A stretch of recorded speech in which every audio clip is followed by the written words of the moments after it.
Hello, this is Internet Stories, and welcome to r/MaliciousCompliance. Please like and subscribe if you like this video, and I'll try to make more like it soon. My first boss and how he got the whole team every certification available. When I turned 14 years old, I got my first summer job and had one of the best bosses I'd ever had. I recently found out that unfortunately my mentor and someone I would consider a friend, John, passed away. Although it's been well over 20 years, I still use the lessons learned and the work ethic he passed on to me. Although at times he could be hard, he was more than fair and always did the right thing for those that worked for him. This is the story of John versus the new president. Before I get into the story, I need to give some background and context on John. John was the textbook all-American boy. John had attended a prestigious boarding school somewhere in New England and eventually attended Yale back in the late 50s to 60s and was not only a scholar but a three-sport athlete. He played football, he boxed and was a captain on the track and field team. Fast forward to when this story takes place and John was still in phenomenal shape for a late 60s early 70s man. John opted to move out to the country, start a family to follow his passion, which was teaching at the local high school and coaching high schoolers in various sports. Obviously he was the high school football coach, taught track and field, he was an outstanding shot-put athlete and could run the mile and many other long distances.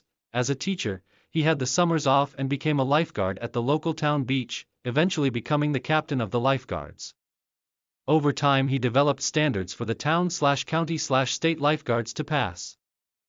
He really transformed what was a ragtag style of lifeguards into a full-fledged official lifeguard corps, training academy, and set the standards for what is still used today. John was eventually hired to run the lifeguards and manage an entire private beach club instead of working for the town beach.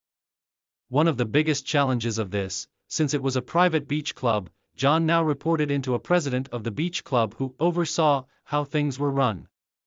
I started working for John as a helper on the beach and then eventually a lifeguard, and for the first couple of summers things were great.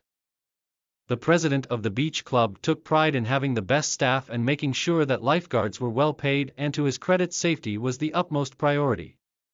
This private beach club certainly catered to the more wealthy clientele who wanted a nicer club instead of going to the public beach.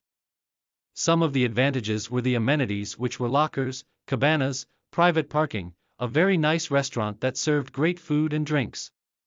This was one of the few beach clubs that also had the ability to serve alcoholic beverages.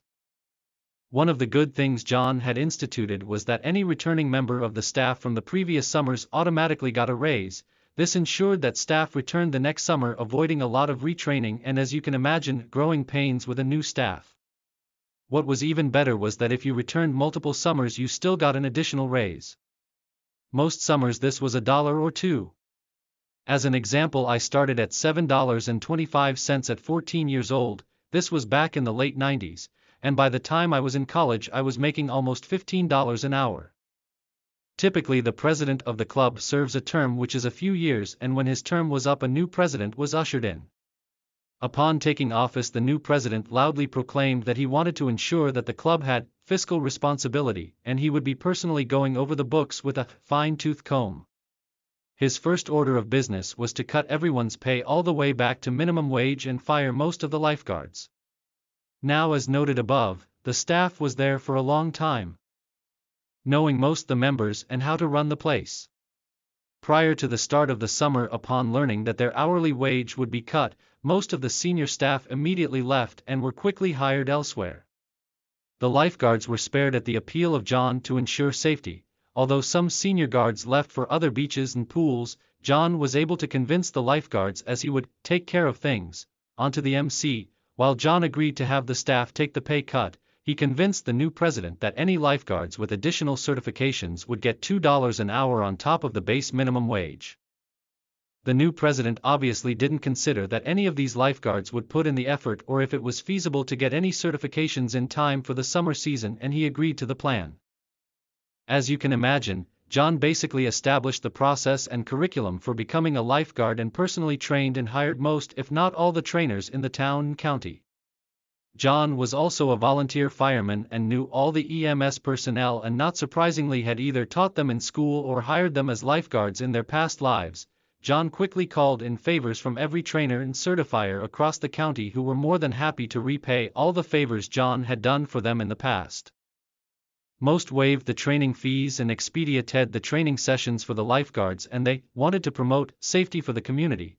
Prior to the start of the Memorial Day weekend and what is effectively the unofficial start of summer, all of us lifeguards and new staff become certified in pretty much every single possible certification that existed at the time. I mean, I'm talking crazy complete overkill and unnecessary certifications for a regular lifeguard.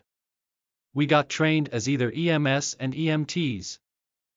Although lifeguards had to be certified in CPR, we retrained and got our CPR certifications again: life-saving ocean and pool rescue techniques, certified swimming instructor, certified food inspector, the club had a kitchen, certified county pool operator license, certified sanitary inspector, cleaning the bathrooms. We even had one guy who wanted to learn how to scuba. The county's firefighters had a water rescue team who coincidentally were certified scuba instructors. Most of us guards become certified divers. Open water divers, deep water rescue divers, the whole works. I could go on and on about all the certifications we got. As you can imagine, John basically established the process and curriculum for becoming a lifeguard and personally trained and hired most, if not all, the trainers in the town and county. John was also a volunteer fireman and knew all the EMS personnel, and not surprisingly had either taught them in school or hired them as lifeguards in their past lives. John quickly called in favors from every trainer and certifier across the county who were more than happy to repay all the favors John had done for them in the past. Most waived the training fees and expedited the training sessions for the lifeguards, and they wanted to promote safety for the community. Prior to the start of the Memorial Day weekend and what is effectively the unofficial start of summer, all of us lifeguards and new staff become certified in pretty much every single possible certification that existed at the time. I mean, I'm talking crazy complete overkill and unnecessary certifications for a regular lifeguard. We got trained as either EMS and EMTs. Although lifeguards had to be certified in CPR, we retrained and got our CPR certifications again: life-saving ocean and pool rescue techniques, certified swimming instructor, certified food inspector, the club had a kitchen, certified county pool operator license, certified sanitary inspector, cleaning the bathrooms. We even had one guy who wanted to learn how to scuba. The county's firefighters had a water rescue team who coincidentally were certified scuba instructors. Most of us guards become certified divers. Open water divers, deep water rescue divers, the whole works. I could go on and on about all the certifications we got. The world needs more folk like John. Rest easy now, John, you were clearly a good one. Be careful what you say to children. I have never liked iceberg lettuce, but growing up, that's what we got. Every time we had a salad, I begged my mom to use less lettuce, and after all my begging sessions, she said, "When you make dinner, you can make it how you like it." I was probably 5 at the time. I turn 8, and I am now allowed to use the sharp knives. Mom asks me to make the salad for dinner as I am now old enough to help. I took 1 leaf of lettuce and chopped it up and then put in about a ½ pound of cheese, every grape tomato we had, and lots of raw onions. When I put it down on the table, she said it was not a proper salad as there was not enough lettuce. My response was, "Well, Mom, when you make dinner, you can make it how you like it." Needless to say, I was never asked to do the salad again, but I was satisfied that my family ate it that way because they had been bested. This next story is one of the funnier ones I've seen on Reddit. I hope you guys enjoy. You Can't Perform Creep by Radiohead due to the spirit of the song. Our institution of about 2,000 staff had yearly dinner and dance events. This was pre-COVID, of course. This is an educational institution where most of us are either teachers or administrators. I am part of a small group of teachers and staff at this institution that formed our own staff rock band. We are usually given a 30-minute performance slot at previous dinner and dances, thus we were invited to perform again for the upcoming one. The theme for that year was superheroes. Our merry little band set out a full set list of songs, which included songs like Holding Our for a Hero by Bonnie Tyler, the Shrek soundtrack version. We threw in Creep by Radiohead because we wanted a song to slow the pace down midway through our set. All of us in the band are music lovers covering multiple genres, and also coming from many different faiths and religions. None of us even considered that Creep was an inappropriate song on stage, so now let me introduce the antagonist of this story. I will call him Ash. He was the main staff coordinator for the entire dinner and dance event.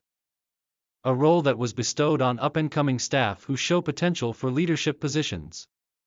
Ash and his committee were the ones who came up with the superheroes theme, and would oversee everything for the event, including our little 30-minute performance. Before this event, none of us in the staff band knew Ash well. He was a bit of a loner, and as we would soon discover, also takes his religion and values seriously. So seriously that he had no qualms claiming jurisdiction over the whole event with his values as constitution. We had given the event committee our song set list 2 months before the event, after which we began rehearsing in earnest. No committee member said anything in those 2 months about any songs they wanted removed. At our last rehearsal before the event, Ash decided to drop into our rehearsal.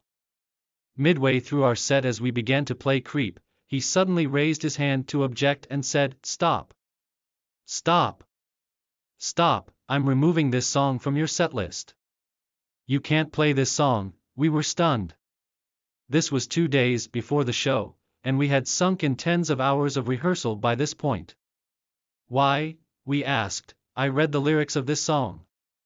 The spirit of this song is offensive. It has the wrong values for an educational institution such as ours." We protested. Some of our band members were very religious themselves, and they saw no problem with the song, but he would not budge an inch. "You are not playing Creep on stage. I'm going to escalate this to the deputy principal." The band members were fuming at this point, regardless of religion, but the band leader made the call. Okay. We can't play this song on stage, right? Then we won't. And just to be sure, this is a superhero-themed event, right? And your committee is encouraging all attendees to come dressed as superheroes, am I correct? Yes. Ash replied. And especially so for performers, so we are expecting your band to come dressed as superheroes to fit our theme.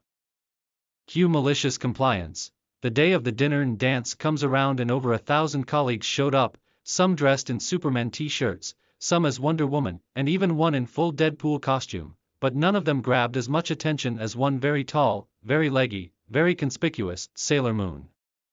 Sailor Moon had on the tight-fit sailor uniform, slim waist and generous bosom, extremely short skirt, and the wig. It was none other than the band leader, who by the way is a 40-year-old male wearing a padded bra. Ash was livid, but as Sailor Moon was grabbing so much attention with so many folks clamoring to have photos taken with her, Ash did not want to spoil his own party by telling her to take it off. At one point, even the deputy principal grabbed a photo with Sailor Moon. The 30-minute performance was decent. Mistakes here and there, but none of us were professionals and the crowd enjoyed it anyway. Sailor Moon, who was the bassist, was headbanging and swinging her wig wildly to the finale, holding our for a hero. Ensuring that everyone had their eyes on her, naturally, there would be a best-dressed segment, and it was clear from the start that Sailor Moon was going to be nominated and then destroy the competition. But Sailor Moon did something none of us expected. As the MC for the event asked her why she chose to come as Sailor Moon and the entire event hall was riveted on her, curious to hear her answer, she did not answer but instead starting to sing, "But I'm a creep. I'm a weirdo. What the hell am I doing here? I don't belong here." The crowd cheered and applauded, but no other table at the event was as overjoyed as the staff band table, who understood the deeper meaning behind what the band leader just did. It's been a few years since that event, and we aren't sure if Ash got that promotion he was seeking. He was such a loner that nobody really saw him much, thus nobody talked about him either. The band leader, on the other hand, became a legend. He was once at a meeting where the folks across from him said that he looked very familiar, like they had seen him somewhere before. Then someone suddenly burst out, "You're Sailor Moon. You are that Sailor Moon." They didn't even know his name. Not all heroes wear capes, some wear padded bras. That's all for this video. Thanks for watching, and please remember to like and subscribe if you enjoyed.